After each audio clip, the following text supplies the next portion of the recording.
ஹாஸ்பிட்டலில் பத்திரிகையாளருக்கு ஒரு டீமே இருக்குது. இப்போவும் கூட யார் வராங்க போகிறாங்கன்றதெல்லாம் கண்காணிக்கிறது ஒரு டீம் இருக்குது. சார் நார்மலாக சிசிடிவி இருந்தாலே போதுமே சார். இப்போ இவருக்கு 88 வயசு. வயது மூப்புன்றது உங்களுக்கு 60 வயசு தானாலே இங்கே சிக்கல் தான். ஸோ இப்போ இது கூட பதற்றம் பரபரப்பு இதெல்லாம் அப்படின்னா உடனே செய்தி வரும். அந்த மாதிரி இல்லை, ட்ரீட்மெண்ட்டில் இருக்கிறார், அவ்வளோதான். இப்போது துரைமுருகன் அவர்கள் உடல்நிலை எந்த ஸ்டேட்டஸில் இருக்குது? இப்போதைக்கு தகவல் மருத்துவமனை எதுவும் தராதனாலும் நம்ம அதை பற்றி எதுவும் பேச முடியாது. ஏன் மறைக்கணும்? அப்போ அந்த அறுவை சிகிச்சை முடித்து எல்லாம் வெளியே நார்மலாக ஆக்டிவாக தான் இருந்தார். அவர் துறையை கவனிச்சுட்டு தான் இருந்தார். ஸோ இப்போ இது கூட நீங்கள் சொல்கிற மாதிரி சார், இப்போ துரைமுருகன் அவர்கள் ஆஸ்பத்திரியில் இருக்கார். பொதுச் செயலாளர் பதவிக்குன்னு ஒரு வேலை இருக்கும்ல? ஆமாம். அடுத்த பொதுச் செயலாளர் யார்? இந்த நேரத்தில் பதவியை மாற்றணுன்ற அந்த நிலைப்பாடை ஒரு அறிவுள்ள செயல் கிடையாது. அடுத்த கட்ட துணை பொதுச் செயலர் எடுத்துக்கலாம், அமைப்பு செயலர் எடுத்துக்கலாம். அந்த வேலையை மு.க. ஸ்டாலினை கூட அந்த வேலையை தலைவர் பொதுச் செயலர் பதவி சேர்த்தே கூட பார்க்கலாம். ஆனால் அதே சமயத்தில்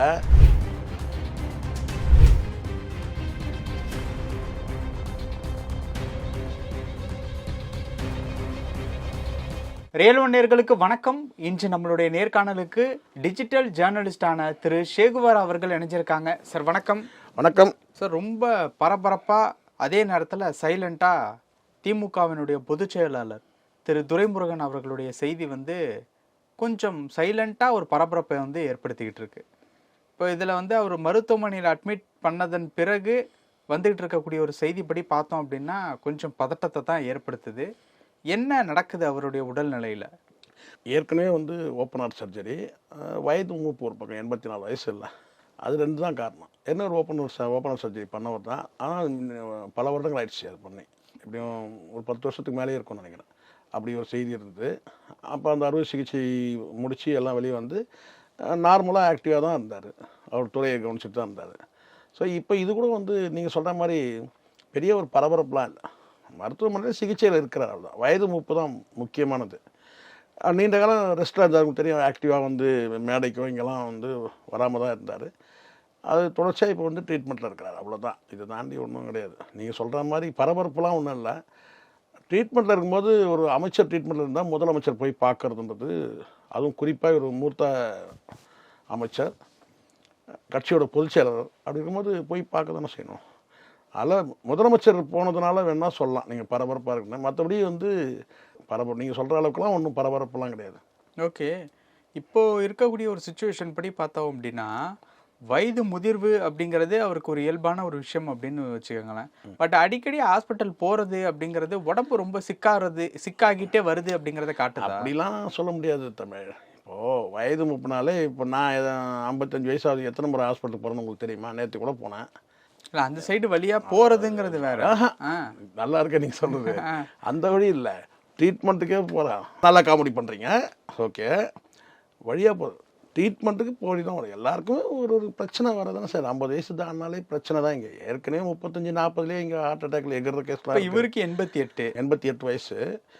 வயது மூப்புன்றது உங்களுக்கு 60 வயசு தானாலே இங்கே சிக்கல் தான். அதனால் ட்ரீட்மெண்ட்டு போய் பார்த்துக்கிறது, செக் பண்ணுறதும் ஒரு வகையில் நல்லது தானே. இப்போ ட்ரீட்மெண்ட்டுக்கு போகிறோம், ஒரு 2 நாள் அப்சர்வேஷனில் இருங்கன்னு சொல்கிறாங்க. நம்ம டாக்டர் சொல்லும் போது இல்லைங்க நான் வீட்டுக்கு போயிடுறேங்கன்னு சொல்ல முடியுமா? அந்த மாதிரி அப்சர்வேஷனில் இருக்கலாம், அவ்வளோதான். மற்றபடி ஒன்றும் பெரிய அளவில் இங்கே பரபரப்பை கலப்புற அளவுக்கெல்லாம் இங்கே ஒன்றும் செய்தி கிடையாது. தேர்தல் நேரத்தில் இப்படிலாம் ஏதாவது ஒன்று எடுத்து விடுறதா கூட இருக்கலாம். எனக்கு தெரிஞ்ச வரைக்கும் இவங்கெல்லாம் அந்த காலத்துலேருந்து கடுமையாக உழைச்சவங்க. சும்மா சாதனை இன்றைக்கி சொல்லிடலாம். நம்ம கடந்த காலத்தில் இந்த திராவிட இயக்க தலைவர்களுடைய உழைப்புலாம் சாதாரணம் கிடையாது. ஆமாம் சார். இப்போ எனக்கு அதுதான் ஒரு கேள்வியை ஏற்படுத்துது. இப்போ தேர்தல் வேற நெருங்கிட்டு இருக்கு. இந்த நேரத்தில் உடம்பு சரியில்லைன்னா அந்த தேர்தல் நேரத்தில் அந்த அலைச்சலை மேற்கொள்றதுங்கிறது பெரிய ஒரு கஷ்டம். தேர்தல் பிரச்சாரத்தில் ஈடுபட முடியாதுன்னு நான் நினைக்கிறேன் துரைமுருகன். ஏன்னா வயது மூப்பு, இப்போ இந்த சிகிச்சையில் இருக்கும்போது அது பிரச்சனை காலில். ஆமாம், அது கஷ்டம். நான் தான் சொல்கிறேன்ல, இவங்கெல்லாம் பிரச்சாரத்துக்கு வர மாட்டாங்க. மற்றவங்க பிரச்சாரத்தில் ஈடுபடக்கூடிய மற்ற தலைவர்கள், இப்போ அவருடைய மகன் இருக்கிறாரு, அந்த வேலூர் பகுதியில் இருக்கிற மற்ற நிர்வாகிகள் இருக்கிறாங்க. அவர் மகனே எம்பி தானே, அதனால் அவங்களாம் களத்தில் அவங்க பார்த்துப்பாங்க. மற்றபடி பிரச்சாரத்துக்கு இவர் வரக்கூடிய சூழல் இல்லை, அது மட்டும் நல்லா தெரியும். ட்ரீட்மெண்ட்டில் இருக்கிறாரு. பிரச்சாரத்துக்கு பார்த்தீங்கன்னா வேலூரில் இவர் நின்னா தான் ஓட்டுலாம் அப்படிலாம் கிடையாது. அவர் நிற்கிற இடத்துல இந்த முறை அவருக்கு சீட்டு கொடுப்பாங்களான்றது சந்தேகம் தான். சீட்டு கொடுக்கறது மறுக்கிறது காரணம் கேட்டால் ஆக்டிவாக இருக்கிற ஏற்கனவே இங்கே வந்து திமுகவில் வந்து இளம் தலைமுறைக்கு வந்து கொடுக்கணும்னு சொல்லி ஒரு பேச்சு ஓடிட்டு இருக்குது. நீ யங்ஸ்டருக்கு வாய்ப்பு கொடுக்கணுன்ட்டு. அப்படி இருக்கும்போது பார்த்தீங்கன்னா கண்டிப்பாக வந்து சீட்டு கொடுக்கறதுக்கான வாய்ப்பு இருக்காது. கண்டிப்பாக வந்து மறுக்கப்படுன்றதை விட அது வந்து தவிர்க்கப்படும் சீட்டு கொடுக்குறது. ஏன்னா சிக்கில் இருக்கிறவர் வந்து வயது மூப்பு, அதனால் அந்த ரிஸ்க் எடுக்க மாட்டாங்க. அதனால் சீட்டு ஒருவேளை மறுக்கப்படலாம். சிக்கில் இருக்க தான் மெயின், வயது மூப்பு கூட செகண்டு. சிக்கில் இருக்கிறதுனால அந்த சீட்டு ஒருவேளை மறுக்கப்படலாம், வேறு யாருக்காவது வாய்ப்பு தரலாம், அது நடக்கும். அதாவது பிரச்சாரத்துக்கு வரதுக்கான வாய்ப்பு அந்த மாதிரி உடல் ஏதுவாக அவருக்கு இல்லைன்றது தான் தகவல். ஓகே, இந்த மாதிரியான விஷயங்கள் தான் அவரோட வயது முதிர்வையும் உடம்பு இருக்கக்கூடிய சிக்கலையும் காட்டிக்கிட்டு இருக்கா? அப்படிலாம் கிடையாது சார். அலைச்சலே மேற்கொள்ள அப்படின்னா அரசியல்னாலே அலைச்சல் தான். அப்படி இல்லை, அது கடந்த இப்போ ஒரு நாள் இவங்கெல்லாம் நேற்று இன்னைக்கு அரசியலுக்கு வந்தாங்க. நீங்கள் தான் விஜய் மாதிரி மனசில் வச்சுட்டு பேசாதீங்க. இவங்கெல்லாம் வந்து காலமாக வந்து பச்சைவாஸ் காலேஜோட ஸ்டூடெண்ட் தான் இவரும் நினைக்கிறேன். யார் நம்ம துரைமுருகனும். அதனால் இளைஞர்களாக இருக்கும் போதே காலேஜ் ஸ்டூடெண்ட்டாக வந்து வந்தவங்க சார். எவ்வளோ உழைப்பு இருக்குல்ல. நம்ம வந்து வெறும் ஊழல் மட்டுமே பேசுகிறோம். நம்ம ஊழலில் வந்து இவர் வந்து நேர்மையானவர்கள்லாம் நான் சர்டிஃபிகேட் கொடுக்கல யாருக்கு, துரைமுருகனுக்கு. அது வேறு டிபார்ட்மெண்ட். விவேக் சொல்வார் இல்லையா, அது வேறு டிபார்ட்மெண்ட் அப்படின்னாங்க. இது வேற, இவருக்கும் கால் வலி தான், அந்த வலி வேற. நான் சொல்கிறது என்னென்னா அந்த டிபார்ட்மெண்ட் வேறு, இந்த ஊழல் டிபார்ட்மெண்ட் அது வேறு. சரிங்களா? அது வந்து பரவலாக ரெண்டு கட்சியிலும் அதிமுக ரெண்டு கட்சியிலுமே வந்து ஏமாத்திரடன் இருக்கிறாங்க, அது வேற விஷயம். இவர் பொறுத்த வரைக்கும் கேட்டால் உழைப்புன்றது வந்து கட்சிக்கான உழைப்புன்னு ஒன்று இருக்குல்ல, அது வேற டிபார்ட்மெண்ட். கட்சிக்கான உழைப்புன்றது திமுக வலிமையாக இருக்கிறதுக்கு காரணம் துரைமுருகன் ஒரு ஆள் தான். ஓகே, நீங்கள் டிஆர் பாலும் எடுத்துக்கலாம், நீங்கள் கடந்த காலத்தில் எவ்வளோ இறந்த தலைவர்களை எடுத்துங்க, இருக்கிற தலைவர்களை எடுத்துங்க, எல்லாம் இவங்களாம் கடுமையாக உழைச்சனால தான் இன்றைக்கி திமுக வந்து வலிமையாக இருக்கிறதுக்கு காரணம். இன்றைக்கும் யார் வந்தாலும் அசைக்க முடியல, மோடி வந்தாலும் அசைக்க முடியல, விஜய் வந்தாலும் அசைக்க முடியல, எந்த ஆளுமை வந்தாலும் அசைக்க முடியல. அதுக்கு காரணம் வந்து அந்த உழைப்பு தான். திராவிட இயக்க தலைவர்கள் உழைச்ச உழைப்பு தான் இன்னைக்கு திமுக வலிமையாக இருக்கிறதுக்கு காரணம். இதை மறுக்க முடியாது. ஊழல் தனி, அது வேற டிபார்ட்மெண்ட். ஓகே, இன்னொரு விஷயம், இப்போ இவருடைய உடல்நிலை இந்த அளவுக்கு நலிவடைஞ்சிட்டு வர்றப்போ ஃபேமிலி எல்லாம் பார்த்துக்கிறாங்களா சார்? ஏன்னா அடிக்கடி ஆஸ்பத்திரி போயிட்டு வராமல். அதெல்லாம் வந்து அந்த சரௌண்டிங்லாம் நல்லா ஸ்ட்ராங் சரௌண்டிங் தான். ஏன்னா தனிச்செல்லாம் விடலாம் கிடையாது. அதெல்லாம் வந்து நல்லா ஃபேமிலி நல்லா பார்த்துக்கிறாங்க. இங்கே திராவிட இயக்க தலைவர்களுக்கு பெரும்பாலும் நீங்கள் பார்த்துருங்களேன், எல்லாருமே வந்து சிக்கலாக இருக்கவங்க அத்தனை பேருமே குடும்பம் வந்து பக்கபலமாக இருக்குது. கலைஞரை எப்படி பார்த்துக்கிட்டாங்க, ஒட்டுமொத்த குடும்பம் கண்ணுக்குள்ளே வச்சு பார்த்துக்கிட்டாங்க கலைஞரை. கடைசி நிமிடம் வரைக்கும் இயற்கையான மரணம் தான். எந்த வகையிலையும் வந்து அந்த மாதிரி தான் வந்து கலைஞருடைய உயிர் போச்சு.